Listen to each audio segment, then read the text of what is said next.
Snow white और शाही ताज।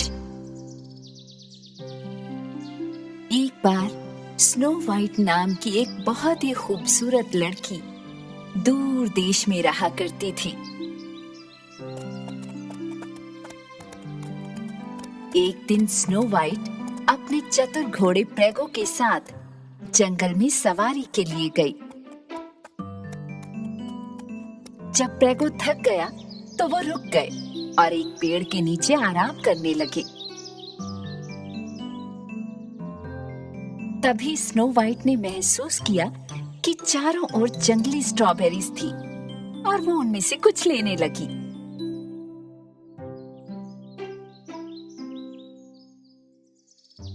ये strawberry इतनी स्वादिष्ट है कि मैं एक बार में 5 मुट्ठी भर के भी खा सकती हूँ प्रेगो। राजकुमारी ने कुछ जंगली स्ट्रॉबेरी प्रेगो को भी दी और उसने उन्हें खा लिया क्योंकि लंबी यात्रा के कारण वो भी बहुत भूखा था। फिर उन्होंने अपनी यात्रा जारी रखी। जंगल के एक अन्य कोने में हेला, जो स्नो वाइट की सुंदरता से ईर्ष्या करती थी, घूम रही थी और उसका बेवकूफ सहायक डंको उसके साथ था। मेरी मालकिन, मेरी रानी, जंगली स्ट्रॉबेरीज का मौसम आ गया है। देखिए, मैंने आपके लिए कुछ उठाई है। अगर तुम कुछ भी कर सकते हो तो मुझे आश्चर्य होगा डंको। हेला जंगल की इस यात्रा पर अपने नए मंत्र के लिए सामग्री एकत्र कर रही थी और उस जंगली पौधे से थोड़ी सी, ठीक है। मेरी रानी, मैं छींक रोक नहीं पा रहा। क्योंकि इस पौधे से छींके आती हैं डंको।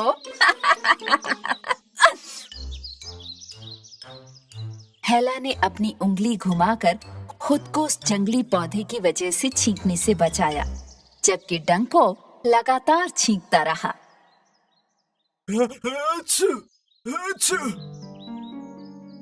इसी दौरान पेड़ों के बीच एक चमकने वाली चीज ने उनका ध्यान आकर्षित किया। डंका, हिलना मत। मैं उधर पास जाके ध्यान से देखती हूँ वो चमकने वाली चीज क्या है।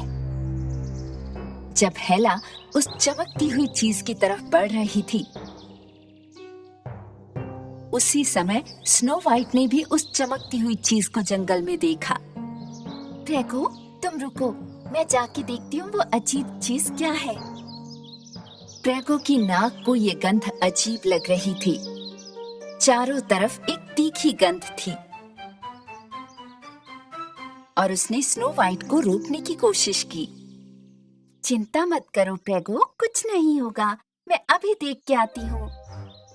एक तरफ स्नो वाइट और दूसरी ओर शैतान हेला, जो ध्यान से चल रही थी। जैसे ही वो करीब आई तो उन्हें एहसास हुआ कि वो चमकीली चीज एक सुनहरा ताज है। एक सुनहरा ताज? हाँ? स्नो वाइट, तुम यहाँ? हेला ने स्नो वाइट से भी ज्यादा फुर्ती दिखाई और ताज छीन लिया। ये मेरा ताज है, समझी? ये मेरा है, इसे कोई नहीं ले सकता। नहीं हेला, ये एक शाही ताज है, केवल असली राजकुमारियां ही इसे पहन सकती हैं। और ये नियम किसने बनाया? हेला ने परवाह नहीं की और अपने सिर पर ताज रखने लगी, लेकिन कोई फर्क नहीं पड़ा क्योंकि ताज उसे फिट ही नहीं आया। इसका मतलब ये है कि ये एक मामूली सा ताज है। मेरी मालकिन, क्योंकि आप एक असली राजकुमारी नहीं है। क्या कहा तुमने? ये बुक ऑफ प्रिंसेस का सुनहरा नियम है कि केवल असली राजकुमारियां ही उस ताज की असली ताकत का इस्तेमाल कर सकती हैं। ठीक है, अगर ऐसी बात है और मेरे हाथ में जादुई ताज है, तो मैं तुम्हें ये कभी नहीं दूंगी स्नो वाइट। हेला ताज लेकर जाने लगी। बेचारी स्नो वाइट ये सब नहीं देख पाई और ताज को पाने की इच्छा से वो हेला का पीछा करने लगी। रुको, अगर तुम मुझे ताज दो तो मैं तुम्हें अपनी सुंदरता का राज बताऊंगी। क्या? सच में? सच में। देखो, मैंने कभी झूठ नहीं बोला है ना। हेला स्नो वाइट की सुंदरता के रहस्य को दुनिया की किसी भी चीज से ज्यादा जानना चाहती थी। ठीक है राजकुमारी, लेकिन ये ताज पाना आसान नहीं होगा। उस छोटे जादुई दर्पण के साथ जिसे उसने अपनी जेब से निकाला, हेला ने एक जैसे दिखने वाले 3 बक्से निकाले। उसने ताज को इन बक्सों में से एक में रखा और उस छोटे दर्पण के साथ इन बक्सों को तेजी से घुमाना शुरू कर दिया।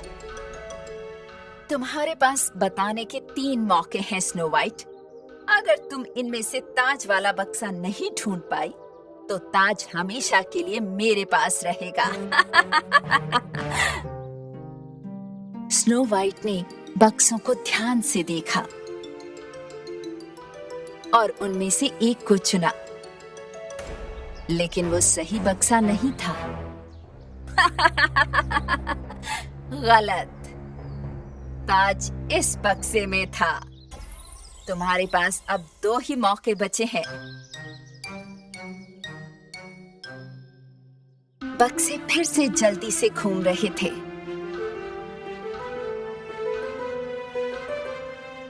इस बार राजकुमारी ने ताज वाले बक्से पे नजर बनाए रखी। उसने अपना निर्णय तब लिया जब बक्से रुक गए, लेकिन वो फिर से गलत थी। ताज इस बक्से में था। अब ये तुम्हारा आखिरी मौका है स्नो वाइट। हमें और ध्यान देना चाहिए प्रेगो, तुम भी देखो। हेला ने ताज को फिर से एक बक्से में रख दिया और जादुई दर्पण के साथ हिलाना शुरू कर दिया। स्नो वाइट और प्रेगो बक्सों को ध्यान से देख रहे थे। अंत में उन दोनों ने एक ही बक्से पर निशाना साधा और ताज को ढूंढ लिया। नहीं, ऐसा नहीं हो सकता, नहीं। हमने आखिरकार ढूंढ लिया। अब तुम शाही ताज को उसके असली मालिक यानी मुझे दे सकती हो हेला। नहीं, मैं नहीं दूंगी, कभी नहीं। ये पहले मुझे मिला, ये मेरा है।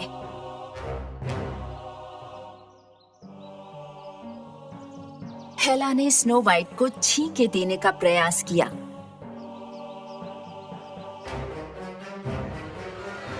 प्रेगो हालांकि राजकुमारी की रक्षा के लिए आगे कूद गया और अपने मुंह से उसने जंगली पौधे को पकड़ लिया और वो तुरंत छींकने लगा।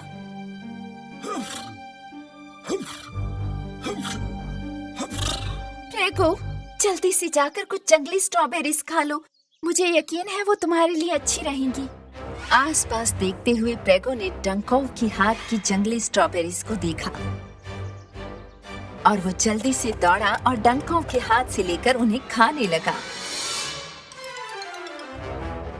अच्छू, क्या ये छींक रोकने के लिए अच्छी है? अच्छू। अपना वादा निभाओ हेला, नहीं तो मैं तुम्हें कभी अपनी खूबसूरती का राज नहीं बताऊंगी।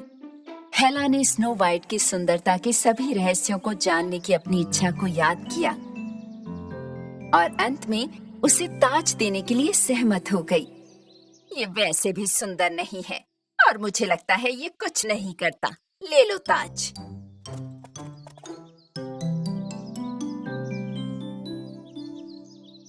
चलो अभी स्नो वाइट, बताओ मुझे कि तुम इतनी सुंदर कैसे दिख सकती हो।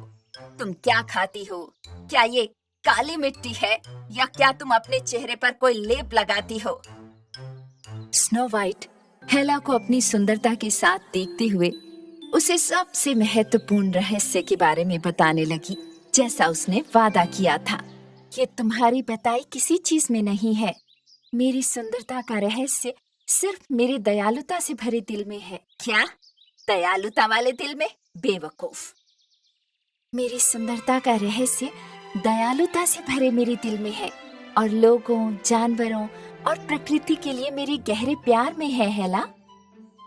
स्नो वाइट ये कहकर अपने घोड़े प्रेगो पर सवार हो गई।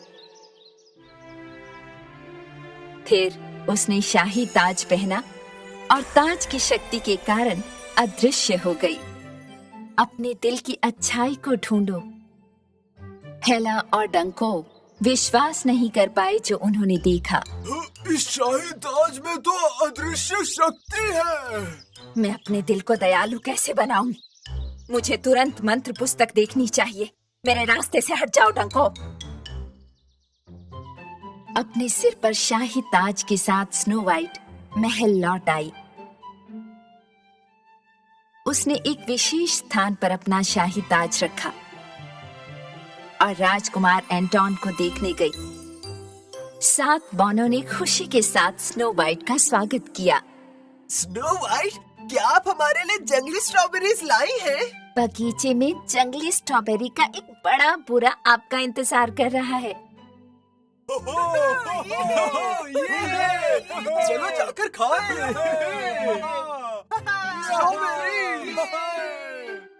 चलो चले।